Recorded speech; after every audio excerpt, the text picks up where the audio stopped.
História da Redenção, capítulo 50. A primeira mensagem angélica. A profecia da primeira mensagem angélica, apresentada em Apocalipse 14, teve o seu cumprimento no movimento do Advento de 1840 a 1844. Tanto na Europa como na América, homens de fé e oração ficaram profundamente comovidos ao ser sua atenção chamada para as profecias, e examinando o registro inspirado, viram convincentes evidências de que o fim de todas as coisas estava às portas. O Espírito de Deus instou com seus servos para darem a advertência. Por todas as partes, disseminou-se a mensagem do Evangelho eterno. Temei a Deus e dá-lhe glória, pois é chegada a hora do seu juízo.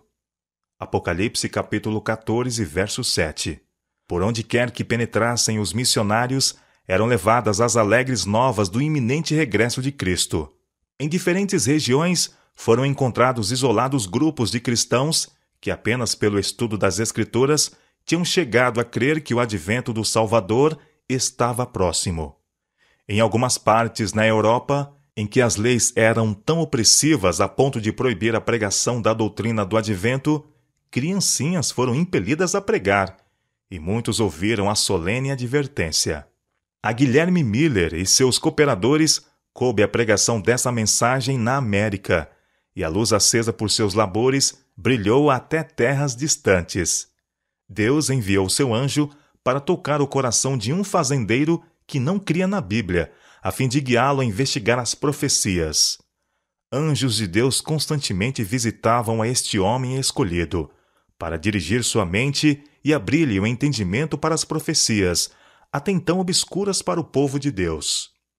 Foi-lhe concedido o princípio da corrente da verdade, e ele foi levado a examinar elo após elo, até que vislumbrou a palavra de Deus com espanto e admiração. Viu nela a perfeita cadeia da verdade.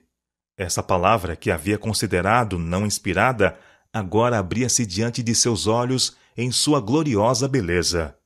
Viu que uma parte das Escrituras explicava a outra, e quando uma passagem era de difícil entendimento, encontrava em outra porção da palavra uma que a explanava. Considerou a sagrada palavra de Deus com alegria e o mais profundo respeito e reverência. À medida em que seguia examinando as profecias, viu que os habitantes da terra estavam vivendo nas derradeiras cenas da história do mundo, todavia ignorantes do fato. Olhou para as igrejas e viu que elas estavam corrompidas. Haviam retirado de Jesus suas afeições, colocando-as no mundo.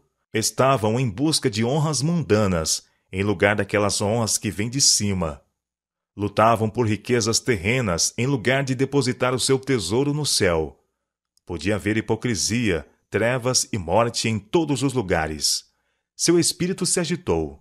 Deus o chamou para abandonar sua fazenda, assim como chamou a Eliseu para deixar os bois e o campo de trabalho a fim de seguir a Elias. Com temor, Guilherme Miller começou a desdobrar perante o povo os mistérios do reino de Deus, conduzindo os ouvintes através das profecias para o segundo advento de Cristo. O testemunho das Escrituras, apontando a vinda de Cristo para 1843, despertou amplo interesse. Muitos se convenceram de que os argumentos do período profético estavam corretos, e sacrificando seu orgulho de opinião, alegremente recebiam a verdade. Alguns pastores deixaram de lado suas ideias e sentimentos sectários, deixaram seus salários e igrejas e uniram-se na proclamação da vinda de Jesus. Poucos pastores, porém, aceitaram esta mensagem. Portanto, ela era grandemente entregue a humildes leigos. Agricultores deixavam seus campos, mecânicos as ferramentas, comerciantes as mercadorias, profissionais suas posições, e mesmo assim o número de obreiros era reduzido em comparação com a obra que devia ser realizada. A condição de uma igreja ímpia e o mundo jazendo na maldade pesavam na alma dos verdadeiros atalaias, e eles voluntariamente suportaram trabalhos, privação e sofrimentos, a fim de poderem chamar os homens ao arrependimento para a salvação. Embora com a oposição de Satanás, o trabalho ia avante com rapidez, e a verdade do advento era aceita por milhares de pessoas. grande reavivamento religioso. Por toda parte se ouvia o penetrante testemunho, advertindo os pecadores, tanto mundanos como membros da igreja, a fugirem da ira vindoura. Quais João Batista, o precursor de Cristo, os pregadores punham um machado à raiz da árvore, e com todos insistiam que produzissem frutos dignos de arrependimento. Seus fervorosos apelos achavam-se em evidente contraste com as afirmações de paz e segurança que se ouviam dos púlpitos populares, e onde quer que a mensagem fosse apresentada, comovia o povo. O simples e direto testemunho das Escrituras, levada ao íntimo pelo poder do Espírito Santo, comunicava-lhes um peso de convicção a que poucos eram capazes de resistir inteiramente. Os que professavam a religião eram despertados de sua falsa segurança.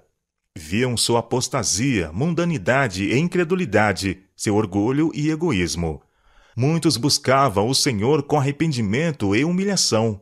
As afeições, tão longamente dedicadas às coisas terrenas, estavam agora fixadas no céu.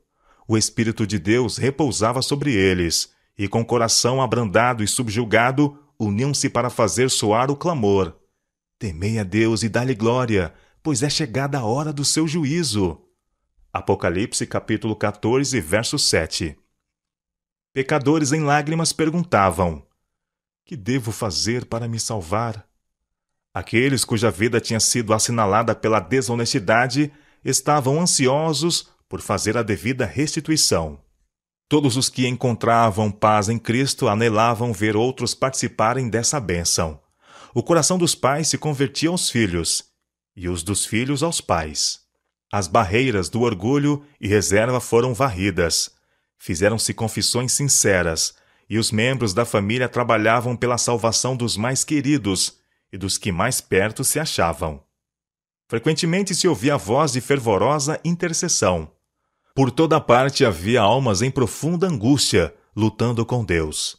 Muitos passavam em oração a noite toda para obter a certeza de que seus pecados estavam perdoados, ou pela conversão dos parentes e vizinhos. A fervorosa e determinada fé alcançava seus objetivos. Tivesse o povo de Deus continuado a ser tão importuno na oração e apresentado suas petições ao trono da graça, teriam entrado na posse de uma experiência mais rica do que tem agora. Há muita pouca oração, muito pouco real convicção do pecado, e a falta de uma fé viva deixa muitos destituídos da graça tão ricamente provida por nosso gracioso Redentor. Todas as classes afluíam às reuniões adventistas. Ricos e pobres, grandes e humildes, achavam-se, por vários motivos, ansiosos por ouvir, por si mesmos, a doutrina do segundo advento. O Senhor continha um espírito de oposição enquanto seus servos explicavam as razões de sua fé. Algumas vezes o instrumento era fraco, mas o Espírito de Deus dava poder à sua verdade. Sentia-se a presença dos santos anjos nessas assembleias, e muitos eram diariamente acrescentados aos crentes. Ao serem repetidas as provas da próxima vinda de Cristo, vastas multidões escutavam silenciosas e extasiadas as solenes palavras. O céu e a terra pareciam aproximar-se um do outro. O poder de Deus se fazia sentir em velhos e jovens, e nos de meia idade. Os homens procuravam seus lares com louvores nos lábios, ressoando o som festivo no ar silencioso da noite. Pessoa alguma que haja assistido àquelas reuniões jamais poderá esquecer-se dessas cenas do mais profundo interesse. Oposição. A proclamação de um tempo definido para a vinda de Cristo despertou grande oposição de muitos, dentre todas as classes, desde o pastor no púlpito até ao mais ousado pecador. Daquele dia e hora ninguém sabe. Era ouvido tanto de pastores hipócritas como de ousados zombadores. Fechavam os ouvidos à clara e harmoniosa explanação do texto, por aqueles que chamavam atenção para o fim dos períodos proféticos e para os sinais que o próprio Cristo predisse como evidência de seu advento. Muitos que professavam amar ao Salvador declaravam que não se opunham à doutrina do segundo advento. Faziam objeções unicamente ao tempo definido. Mas os olhos de Deus, que tudo veem, leram o seu coração. Não desejavam ouvir acerca da vinda de Cristo para julgar o mundo com justiça. Haviam sido servos infiéis. Suas obras não resistiriam à inspeção do Deus que sonda os corações e receavam encontrar-se com o Senhor. Tais como os judeus no tempo do primeiro advento de Cristo, não estavam preparados para recebê-lo. Satanás e seus anjos exultavam e lançavam afronta ao rosto de Cristo e dos santos anjos, por ter seu povo professo tão pouco amor por ele que não desejavam o seu aparecimento. Atalaias infiéis embaraçaram o progresso da obra de Deus. À medida em que o povo se levantava e começava a indagar sobre o caminho da salvação, estes líderes se interpunham entre eles e a verdade, procurando acalmar seus temores por falsas interpretações da palavra de Deus. Estavam unidos nesse trabalho Satanás e pastores não consagrados, clamando paz, paz, quando Deus não havia falado de paz. Tais quais os fariseus no tempo de Cristo, muitos se recusaram a entrar no reino de Deus e impediram os que estavam entrando. O sangue dessas almas se lhes há requerido.